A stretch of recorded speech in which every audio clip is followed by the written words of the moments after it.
ಇದರಲ್ಲಿ ಸೈನ್ಸಲ್ಲಿ ಯಾವೆಲ್ಲ ಕ್ವಶನ್ಸ್ಗಳನ್ನ ಕೇಳಿದ್ರು ಅನ್ನೋದನ್ನ 70 ಕ್ವಶನ್ಸ್ ಮತ್ತು ಆನ್ಸರ್ಸನ್ನು ನೋಡೋಣ. ಇದೇ ಥರದ ನಿಮ್ಮ NMMS ಪರೀಕ್ಷೆಗೆ ಸಮಾಜ ವಿಜ್ಞಾನ ಮತ್ತು ವಿಜ್ಞಾನದಲ್ಲಿ ನಾವು ವಿಡಿಯೋಗಳನ್ನು ಅಪ್ಲೋಡ್ ಮಾಡ್ತಾನೆ ಇದ್ದೀವಿ. ಅವುಗಳ ಪ್ಲೇಲಿಸ್ಟ್ ಲಿಂಕನ್ನು ವಿಡಿಯೋದ ಡಿಸ್ಕ್ರಿಪ್ಷನ್ ಬಾಕ್ಸ್ನಲ್ಲಿದೆ, ಅವುಗಳನ್ನು ನೋಡಿ ಯೂಸ್ ಮಾಡ್ಕೊಳ್ಳಿ ಅಂತ ಹೇಳ್ತಾ ಪ್ರಶ್ನೆ ಇತ್ತು, ನಿಶ್ಚಲ ಸ್ಥಿತಿಯಲ್ಲಿರುವ ಒಂದು ಕಾಯ 1 ಮೀಟರ್ ಪರ್ ಸೆಕೆಂಡ್ ಸ್ಕ್ವೇರ್ ವೇಗೋತ್ಕರ್ಷದಿಂದ ಚಲಿಸಲು ಪ್ರಾರಂಭಿಸುತ್ತದೆ. 4 ಸೆಕೆಂಡ್ಗಳಲ್ಲಿ ಅದು ಚಲಿಸಿದ ದೂರ ಎಷ್ಟು ಅಂತ ಕೇಳಿದರೆ ಸರಿಯಾದ ಉತ್ತರ 8 ಮೀಟರ್. ದೂರ ಮತ್ತು ಸ್ಥಾನ ಪಲ್ಲಟಗಳಿಗಿರುವ ಅನುಪಾತ ಏನಾಗಿರ್ತದೆ ಅಂತ ಕೇಳಿದರೆ ಸರಿಯಾದ ಉತ್ತರ 1ಕ್ಕೆ ಸಮ ಅಥವಾ 1ಕ್ಕಿಂತ ಹೆಚ್ಚು. 2 ಆಯ್ಕೆಗಳು ಏನಾಗ್ತಾವಪ್ಪ ಅಂದರೆ ಸರಿ ಆಗ್ತಾವ. ಹಗ್ಗ ಎಳೆಯಲು ಆಟದಲ್ಲಿ 2 ತಂಡದವರು ಸಮಬಲದಿಂದ ಹಗ್ಗವನ್ನು ಎಳೆದಾಗ 2 ತಂಡದವರು ನಿಂತಲ್ಲಿಯೇ ಇರ್ತಾರೆ. ಹಾಗಾದರೆ 2 ತಂಡಗಳ ನಡುವೆ ಇರತಕ್ಕಂಥ ಕೋನ ಎಷ್ಟು ಅಂತ ಕೇಳಿದ್ದಾರೆ. ಸೊ 3ನೇ ಪ್ರಶ್ನೆ ಸರಿಯಾದ ಉತ್ತರ ಆಗ್ತದೆ 180 ಡಿಗ್ರಿ.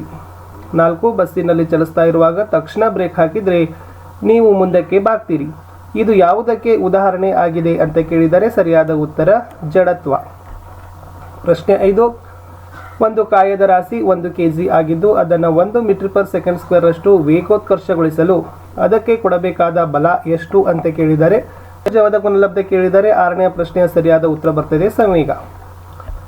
ಜೆಟ್ ಪ್ಲೇನ್ ಮತ್ತು ರಾಕೆಟ್ಗಳು ಕೆಲಸ ನಿರ್ವಹಿಸುವ ಆಧಾರ ಏನು ಅಂತ ಕೇಳಿದರೆ ಸರಿಯಾದ ಉತ್ತರ ಬರ್ತದೆ ನ್ಯೂಟನ್ ಚಲನೆಯ 3ನೆಯ ನಿಯಮ.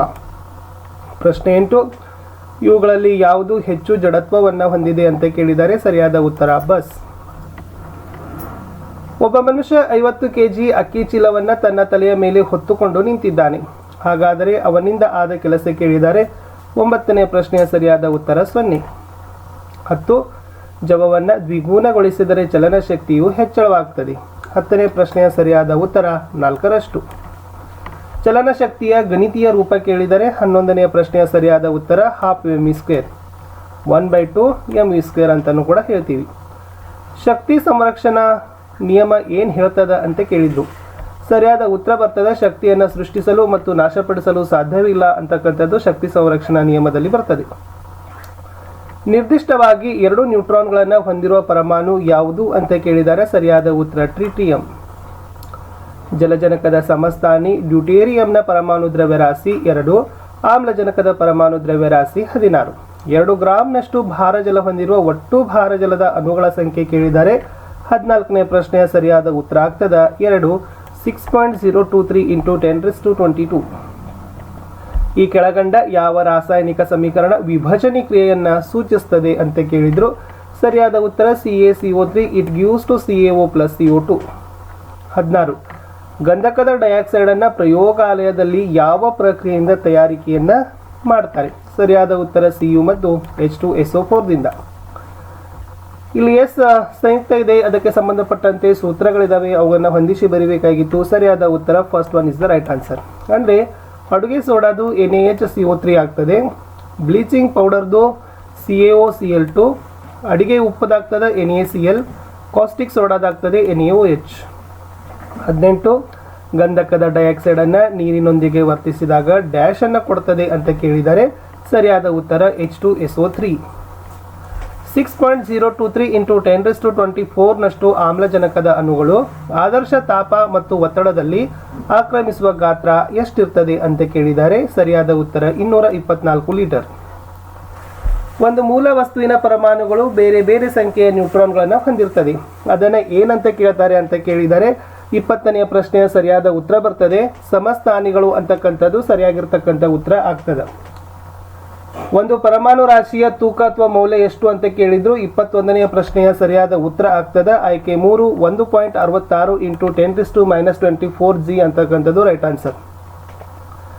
ಈ ಕೆಳಕಂಡ ಯಾವ ರಾಸಾಯನಿಕ ಸಮೀಕರಣ ಹೇಬರ್ನ ಅಮೋನಿಯಾ ಉತ್ಪಾದಿಸುವ ವಿಧಾನವನ್ನು ಸೂಚಿಸುತ್ತದೆ?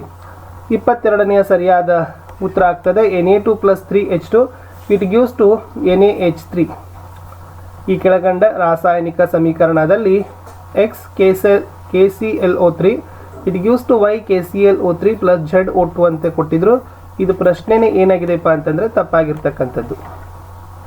ಮಲಬದ್ಧತೆಯ ಸಮಸ್ಯೆಯನ್ನು ಕಡಿಮೆಗೊಳಿಸಲು ನಮ್ಮ ಆಹಾರದಲ್ಲಿ ಹೆಚ್ಚಾಗಿ ಸೇವಿಸಬೇಕಾದದ್ದು ಕೇಳಿದರೆ ನಾರು ಪದಾರ್ಥಗಳು, ಫೈಬರ್ ಫುಡ್ಸ್. ಖನಿಜಗಳು ಉಂಟಾಗಲು ಮುಖ್ಯ ಕಾರಣ ಏನು ಅಂತ ಕೇಳಿದರೆ 25ನೇ ಪ್ರಶ್ನೆ ಉತ್ತರ ಭೂಗರ್ಭ ಪ್ರಕ್ರಿಯೆ.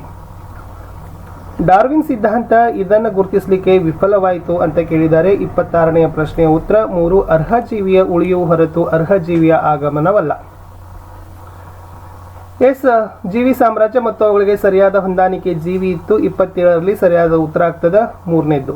ಅಂದರೆ ಮೊನಿರೋ ಅಂತಕ್ಕಂಥದ್ದು ಬ್ಯಾಕ್ಟೀರಿಯಾಗ ಆಗ್ತದ, ಪ್ರೋಟಿಸ್ಟೋ ಅಂತಕ್ಕಂಥದ್ದು ಅಮೀಬಾ, ಮೈಕೋಟಾ ಅಂತಕ್ಕಂಥದ್ದು ಈಸ್ಟ್, ಸಸ್ಯ ಅಂತಕ್ಕಂಥದ್ದು ಕ್ಲಾಮಿಡೋಮೋನಾಸ್. ಇನ್ನು ಆಸ್ಪರ್ಜಿಲೋಸಿಸ್ ರೋಗ ತಡೆಗಟ್ಟಲು ತೆಗೆದುಕೊಳ್ಳಬಹುದಾದ ಮುಂಜಾಗ್ರತಾ ಕ್ರಮ ಕೇಳಿದರೆ 28ರಲ್ಲಿ ಸರಿಯಾದ ಉತ್ತರ ಶುಚಿತ್ವವಿಲ್ಲದ ಸ್ಥಳಗಳಿಂದ ದೂರವಿರುವುದು. ದ್ಯುತಿ ಸಂಶ್ಲೇಷಣೆ ಕ್ರಿಯೆಯಲ್ಲಿ ಬೆಳಕಿನ ಸಹಾಯವಿಲ್ಲದೆ ನಡೆಯುವ ಪ್ರತಿಕ್ರಿಯೆ ಇಲ್ಲಿ ಅಂತ ಕೇಳಿದ್ರು. ಸೊ 29ನೇ ಪ್ರಶ್ನೆಯ ಸರಿಯಾದ ಉತ್ತರ ಆಗ್ತದೆ ಕಾರ್ಬನ್ ಡೈಆಕ್ಸೈಡ್ ಪಿಷ್ಟವಾಗಿ ಅಪಕರ್ಷಿಸಲ್ಪಡೋದು. ಪ್ರಾಚೀನ ಜೀವಿಗಳು ನೀರಿನಲ್ಲಿಯೇ ಕಾಣಿಸಿಕೊಳ್ಳಲು ಕಾರಣ ಅಂತ ಕೇಳಿದರೆ 30ರ ಸರಿಯಾದ ಉತ್ತರ ಉಷ್ಣತೆಯಲ್ಲಿ ಉಂಟಾಗುವ ಏಕಾಏಕಿ ಏರುಪೇರುಗಳನ್ನು ಎದುರಿಸಬಲ್ಲ ನಿರೋಧ ಶಕ್ತಿ ನೀರಿಗಿದೆ. ಎಸ್, ಕೂಡು ಜೀವನಕ್ಕೆ ಸರಿಯಾದ ಜೋಡಿ ಯಾವುದು ಅಂತ ಕೇಳಿದ್ರು ಸರಿಯಾದ ಉತ್ತರ ಮನುಷ್ಯ, ಎಸ್ಚರೀಶಿಯಾ ಕೋಲೈ. ಮಾನವನ ವೈಜ್ಞಾನಿಕ ಹೆಸರು ಹೋಮೋಸೇಫಿಯನ್ಸ್. ಇಲ್ಲಿ ಸೇಫಿಯನ್ಸ್ ಅಂತಕ್ಕಂಥ ಪದ ಏನು ಸೂಚಿಸ್ತತೆ ಅಂತ ಕೇಳಿದರೆ ಉತ್ತರ ಜಾನ. ಕೋಶೀಯ ಚಟುವಟಿಕೆಗಳಿಗೆ ನೆರವಾಗುವ ರಾಸಾಯನಿಕ ಕ್ರಿಯೆಗಳನ್ನು ಒದಗಿಸುವ ಕಣದಂಗ ಯಾವುದು ಅಂತ ಕೇಳಿದರೆ ಸರಿಯಾದ ಉತ್ತರ ಗಾಲ್ಗಿ ಸಂಕೀರ್ಣ. ವರ್ಗೀಕರಣದ ಮೂಲ ಘಟಕ ಕೇಳಿದರೆ 34ರ ಸರಿಯಾದ ಉತ್ತರ ಪ್ರಭೇದ. ಲಾಸ್ಟ್ ಕ್ವಶನ್ ಇತ್ತು ಅರಳಿ ಮರದ ವೈಜ್ಞಾನಿಕ ಹೆಸರೇನು ಅಂತ ಕೇಳಿದರೆ ಸರಿಯಾದ ಉತ್ತರ ಬರ್ತದೆ ಫೈಕಸ್ ರಿಲಿಜಿಯೋಸ್.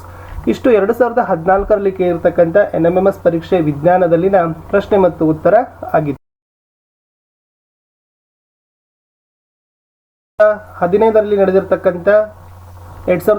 ನಡೆದಿರ್ತಕ್ಕಂಥ NMMS ಪರೀಕ್ಷೆ ಪ್ರಶ್ನೆ ಮತ್ತು ಉತ್ತರಗಳನ್ನು ನೋಡೋಣ. ಇದು ಕೂಡ ಮೋಸ್ಟ್ ಇಂಪಾರ್ಟೆಂಟ್ ಇತ್ತು. ಇಲ್ಲಿನೂ ಕೂಡ ನಾವು ಏನು ಮಾಡ್ತಾ ಇದ್ದೀವಿ, ಮೋಸ್ಟ್ ಇಂಪಾರ್ಟೆಂಟ್ 35 ಪ್ರಶ್ನೆಗಳನ್ನು ನೋಡ್ತಾ ಇದ್ದೀವಿ. ಸೊ ಮೊದಲ ಪ್ರಶ್ನೆ ಇತ್ತು ವೈದ್ಯಕೀಯ ತಾಪಮಾಪಕದಲ್ಲಿ ಬಳಸೋದ್ರ ವಸ್ತು ಯಾವುದು ಅಂತ ಕೇಳಿದ್ರು. ತಮಗೆಲ್ಲರಿಗೂ ಗೊತ್ತಿದೆ, ಸರಿಯಾದ ಉತ್ತರ ಬರ್ತದೆ ಪಾದರಸ. ಪ್ರಶ್ನೆ 2 ತರಂಗಗಳಿಗೆ ಸಂಬಂಧಿಸಿದಂತೆ ಲ್ಯಾಂಬ್ಡಾ ಸಂಕೇತ ಪ್ರತಿನಿಧಿಸೋದು ಏನು ಅಂತ ಕೇಳಿದ್ದಾರೆ. ಇದು ತರಂಗದ ದೂರವನ್ನು ಪ್ರತಿನಿಧಿಯನ್ನ ಮಾಡ್ತದೆ. ಒಂದು ವಸ್ತುವಿನ ಉಷ್ಣ ಶಕ್ತಿ ಅವಲಂಬಿತವಾಗಿರ್ತದೆ, ಆ ವಸ್ತುವಿನಲ್ಲಿರುವ ಕಣಗಳ ಶಕ್ತಿ ಈ ಅಂಶದ ಮೇಲೆ ಇರ್ತದೆ. ಸರಿಯಾದ ಉತ್ತರ ಮೇಲಿನ ಎಲ್ಲ.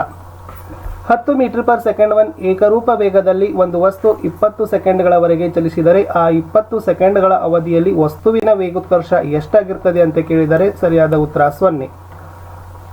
ಪ್ರಶ್ನೆ 5 ಸಂವೇಗದ ಅಂತಾರಾಷ್ಟ್ರೀಯ ಮೂಲಮಾನ ಯಾವುದು ಅಂತ ಕೇಳಿದರೆ ಸರಿಯಾದ ಉತ್ತರ kg ಮೀಟರ್ ಪರ್ ಸೆಕೆಂಡ್ 1. ಸಮರಾಶಿಯುಳ್ಳ ಎರಡು ವಸ್ತುಗಳು v ಮತ್ತು 2v ಏಕರೂಪ ವೇಗದಲ್ಲಿ ಚಲಿಸಿದರೆ ಅದರ ಚಲನ ಶಕ್ತಿಯ ಅನುಪಾತ ಕೇಳಿದರೆ ಸರಿಯಾದ ಉತ್ತರ 1:4.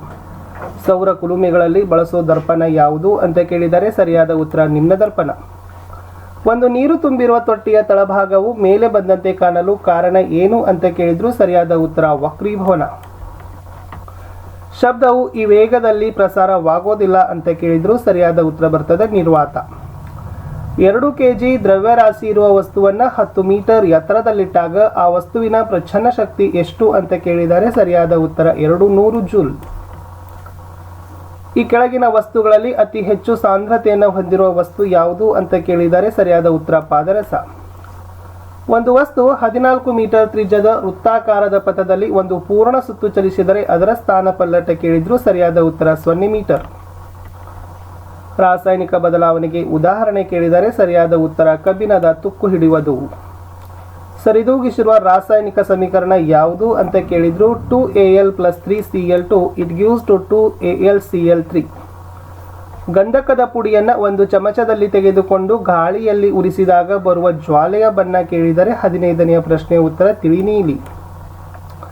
ಕಾರ್ಖಾನೆಗಳಲ್ಲಿ ಅಮೋನಿಯಾ ತಯಾರಿಸುವ ವಿಧಾನ ಇಲೆಕ್ಟ್ರಾನ್ಗಳನ್ನು ವರ್ಗಾಯಿಸುವ ಪ್ರಕ್ರಿಯೆಗೆ ಏನಂತಾರೆ ಅಂದರೆ ಅದನ್ನೇ ಉತ್ಕರ್ಷಣ ಅಂತ ಹೇಳ್ತಾರೆ. ಚಲುವೆ ಪುಡಿ ಮತ್ತು ಸಾಮಾನ್ಯ ಉಪ್ಪು ಇವುಗಳಲ್ಲಿರುವ ಸಾಮಾನ್ಯ ಧಾತು ಯಾವುದು ಕೇಳಿದ್ರು ಸರಿಯಾದ ಉತ್ತರ ಕ್ಲೋರಿನ್. ಇದನ್ನು ಸಕ್ಕರೆ ಕಾರ್ಖಾನೆಗಳಲ್ಲಿ ಸಕ್ಕರೆಯ ಬಣ್ಣವನ್ನು ತೆಗೆಯಲು ಬಳಸುತ್ತಾರೆ ಅಂತ ಕೇಳಿದರೆ ಸರಿಯಾದ ಉತ್ತರ ಗಂಧಕದ ಡೈಆಕ್ಸೈಡ್. ಸೋಡಿಯಂ ಬೈಕಾರ್ಬೋನೇಟ್ ಅನ್ನು ಇದರ ತಯಾರಿಕೆಯಲ್ಲಿ ಬಳಸ್ತಾರೆ ಅಂತ ಕೇಳಿದರೆ ಸರಿಯಾದ ಉತ್ತರ ಸೋಡಾ ನೀರು. ಪ್ರಾಣಿ ಕೊಬ್ಬು ಅಥವಾ ಸಸ್ಯಜನ್ಯ ತೈಲದಿಂದ ಇದನ್ನು ತಯಾರಿಸಲಿಕ್ಕೆ ಉಪಯೋಗಿಸ್ತಾರೆ ಅಂತ ಕೇಳಿದ್ರು ಸರಿಯಾದ ಉತ್ತರ ಸಾಬೂನು. ಸೋಡಿಯಂ ಮತ್ತು ಪೊಟ್ಯಾಸಿಯಂ ಲೋಹಗಳನ್ನು ಇದರಲ್ಲಿ ಮುಳುಗಿಸಿಟ್ಟಿರುತ್ತಾರೆ ಅಂತ ಕೇಳಿದರೆ ರೈಟ್ ಆನ್ಸರ್ ಸೀಮೆ ಎಣ್ಣೆ. ಜಲಾನಿಲ, ಕಾರ್ಬನ್ ಮೊನಾಕ್ಸೈಡ್ ಮತ್ತು ಹೈಡ್ರೋಜನ್ ಅನಿಲಗಳ ಅನುಪಾತದ ಮಿಶ್ರಣ ಎಷ್ಟು? 23ರ ಸರಿಯಾದ ಉತ್ತರ ಆಯ್ಕೆ 4:1:2. ಆಧುನಿಕ ವರ್ಗೀಕರಣದ ಪ್ರಕಾರ ಈ ಪ್ರಾಣಿಯನ್ನ ತಿಮಿಂಗಲದ ಜೊತೆ ಗುಂಪುಗೂಡಿಸಬಹುದು ಅಂತ ಕೇಳ್ತಾರೆ. ಸರಿಯಾದ ಉತ್ತರ ಡಾಲ್ಫಿನ್. ವಿಜ್ಞಾನಿ ಮತ್ತು ಅವರು ಸೃಷ್ಟಿಸಿದ ಸಾಮ್ರಾಜ್ಯದ ಸರಿಯಾದ ಹೊಂದಾಣಿಕೆ ಏನು ಅಂತ ಕೇಳಿದ್ರು. ಲಿನೆಯಸ್ ಸಸ್ಯ. ಹಾನಿಗೊಳಗಾದ ದೇಹ ಭಾಗವನ್ನು ಸರಿಪಡಿಸುವ ಪ್ರಾಣಿಕೋಶದ ಘಟಕ ಯಾವುದು ಅಂತ ಕೇಳಿದ್ದಾರೆ. ಸೆಂಟ್ರಿಯೋಲ್. ಜಿರಳೆಯ ಜೀರ್ಣಾಂಗವ್ಯೂಹದಲ್ಲಿ ಪಚನ ಕೋಣೆಯಂತೆ ಕಾರ್ಯನಿರ್ವಹಿಸುವ ಭಾಗ ಕೇಳಿದರೆ ಸರಿಯಾದ ಉತ್ತರ ಗೀಜರ್ಡ್. ಅಮೈನೋ ಆಮ್ಲಗಳಲ್ಲಿರುವ ಕ್ರಿಯಾ ಗುಂಪು ಯಾವುದು ಅಂತ 28ನೇ ಪ್ರಶ್ನೆ ಇತ್ತು. ಸರಿಯಾದ ಉತ್ತರ ಕಾರ್ಬಾಕ್ಸಿಲ್ ಮತ್ತು ಅಮೈನ. ಈ ಕೆಳಗಿನವುಗಳ ಉಗಮದಿಂದ ಭೂಮಿಯ ವಾತಾವರಣ ಉತ್ಕರ್ಷಕ ರೀತಿಗೆ ಬದಲಾಯಿತು. 29ರ ಸರಿಯಾದ ಉತ್ತರ ನೀಲಿ ಹಸಿರು ಸೇವಲ. ಪ್ರೋ ಕ್ಯಾರಿಯೋಟ್ಗಳಲ್ಲಾಗಲಿ ಅಥವಾ ಯು ಕ್ಯಾರಿಯೋಟ್ಗಳಲ್ಲಾಗಲಿ ಪರಿಗಣಿಸಲಾಗದ ಜೀವಂತ ಕಣ ಕೇಳಿದರೆ 30ರ ಸರಿಯಾದ ಉತ್ತರ ವೈರಸ್. ಭೂಮಿಯ ರಚನೆಯ ಪ್ರಾರಂಭದ ಹಂತದಲ್ಲಿ ಮಧ್ಯಭಾಗದಲ್ಲಿ ಹಂಚಿ ಹೋಗಿದ್ದ ಕಡಿಮೆ ಭಾರದ ಧಾತುಗಳು ಯಾವುದು ಕೇಳಿದರೆ ಸರಿಯಾದ ಉತ್ತರ ಅಲ್ಯೂಮಿನಿಯಂ ಮತ್ತು ಸಿಲಿಕಾನ್. ಜೀವಿಗಳ ಮತ್ತು ವೈಜ್ಞಾನಿಕ ಹೆಸರುಗಳನ್ನು ಕೇಳಿದ್ದಾರೆ. 32ದಲ್ಲಿ ಸರಿಯಾದ ಉತ್ತರ 1 ಆಗ್ತದೆ. ನಾಯಿಯನ್ನ ಕ್ಯಾನಿಯಸ್ ಫೆಮಿಲಿಯಾರಿಸ್ ಅಂತಾರೆ. ಮಾನವನನ್ನ ಹೋಮೋಸೇಪಿಯಸ್ ಅಂತ ಹೇಳ್ತಾರೆ. ಕುದುರೆಗೆ ಈಕ್ವಸ್ ಕ್ಯಾಬಲಸ್ ಅಂತ ಹೇಳಿದ್ರೆ ನಾಗರ ಹಾವಿಗೆ ನಾಜ್ ಅಂತ ಹೇಳ್ತಾರೆ. ಇನ್ನು ಆಹಾರ ಧಾನ್ಯಗಳೊಂದಿಗೆ ಲೆಗುಮಿನಸ್ ಸಸ್ಯಗಳನ್ನು ಬೆಳೆಯೋದ್ರಿಂದ ಮಣ್ಣಿನಲ್ಲಿ ಹೆಚ್ಚಾಗಿರೋ ಅಂಶ ಯಾವುದು ಅಂತ ಕೇಳಿದ್ರು ಸರಿಯಾದ ಉತ್ತರ ನೈಟ್ರೋಜನ್. ವ್ಯಾಪಕವಾಗಿ ಅಂಗೀಕರಿಸಲಾದ ವರ್ಗೀಕರಣದ ಪದ್ಧತಿಯನ್ನು ಪ್ರತಿಪಾದಿಸಿದವರು ಕೇಳಿದ್ರು ವಿಟೇಕರ್. ಮಾನವನ ದೇಹದಲ್ಲಿ ಲಿಪಿಡ್ಗಳ ಕೆಲಸ ಕೇಳಿದರೆ ರೈಟ್ ಆನ್ಸರ್ ಬಂತು ದೇಹದ ಒಳಗೆ ಉರಿಯೂತವನ್ನು ಕಡಿಮೆ ಮಾಡೋದು. ಇಷ್ಟು 2015ರಲ್ಲಿ ನಡೆದಿರತಕ್ಕಂಥ ನಾನು NMMS ಪರೀಕ್ಷೆ ವಿಜ್ಞಾನ ವಿಷಯದ ಪ್ರಶ್ನೆ ಮತ್ತು ಉತ್ತರಗಳನ್ನು ಹೇಳಿದ್ದೀನಿ. ದಯಮಾಡಿ ವಿಡಿಯೋನ ಲೈಕ್, ಶೇರ್ ಹಾಗೂ ಸಬ್ಸ್ಕ್ರೈಬ್ ಮಾಡಲಿಕ್ಕೆ ಮರೆಯದಿರಿ. ನಮ್ಮದೇ ಒಂದು ವಾಟ್ಸಪ್ ಚಾನಲ್ ಗ್ರೂಪ್ ಅದ, ಅದಕ್ಕೂ ಕೂಡ ಜಾಯ್ನ್ ಆಗಿ ನಮ್ಮದೇ ಒಂದು